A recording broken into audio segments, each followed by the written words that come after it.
Donc Pascal Keller, je suis le PDG de la maison Kuhn à Marchevire, très vieille maison de vin d'Alsace qui date de 1675. Alors ici on se trouve sur le Grand Cru Sommerberg. C'est un sous-sol granitique qui est assez particulier. C'est un coin qui capte effectivement la chaleur. Même en hiver, les premiers coins où il n'y a plus de neige, c'est sur le Sommerberg. Donc c'est effectivement quelque chose d'assez particulier de ce côté-là, et on a décidé aujourd'hui de rentrer notre Riesling Grand Cru en vendange tardive.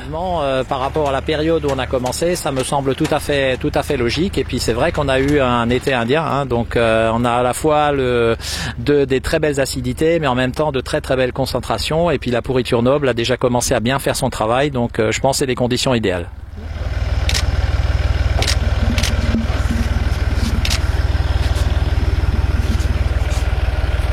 15-4, magnifique. Ça va être la super qualité ça. Cette année, c'était vraiment une année faite pour faire de la vendange tardive. C'est l'ensoleillement. On a eu de la sécheresse au mois d'août, et en fait, elle s'est très bien comportée avec la sécheresse, la parcelle. Et du coup, je me suis dit, on va la garder en vendange tardive. Voilà, tout simplement. Donc une vendange tardive, c'est quoi finalement? C'est une concentration de sucre, soit par flétrissement, par dessèchement forcément, le volume rétrécit et le raisin se concentre en sucre. Mais l'idéal, et c'est un peu le cas là en arrière-saison, on l'a eu grâce aux pluies qu'on a eu il y a 2 semaines en arrière, développement également d'un micro-organisme, un champignon qu'on appelle le Botrytis cinerea, qui est un micro-organisme qui lui va, selon les conditions météo, être un copain du vigneron ou un super ennemi. Voilà, c'est tout simple. Si la météo est mauvaise, défavorable, le champignon va se développer en pourriture grise, néfaste, et qui va détruire le raisin et qui va amener des goûts de champignons qui ne seront pas du tout favorables à terme sur le vin. Inversement, si on a une condition favorable, c'est-à-dire juste un peu d'humidité, des brouillards matinaux et du soleil comme aujourd'hui là, vous avez vu, on a des vendangeurs en short à 3 jours du 1er novembre.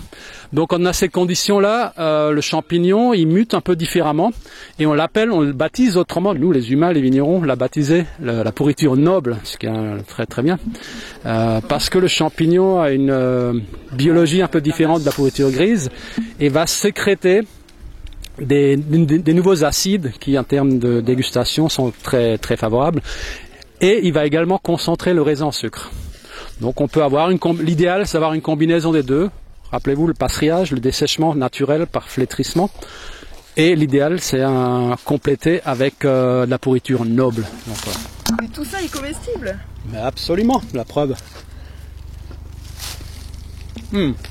D'abord le jus de la baie entière, et derrière il y a ce côté confit qui apparaît, de raisin sec, mais vraiment de confit, vraiment agréable. Ces baies sont tellement concentrées que là on pourrait presque se passer le déjeuner de midi. On a l'énergie de travailler presque non-stop, tellement c'est concentré. Mais je vous invite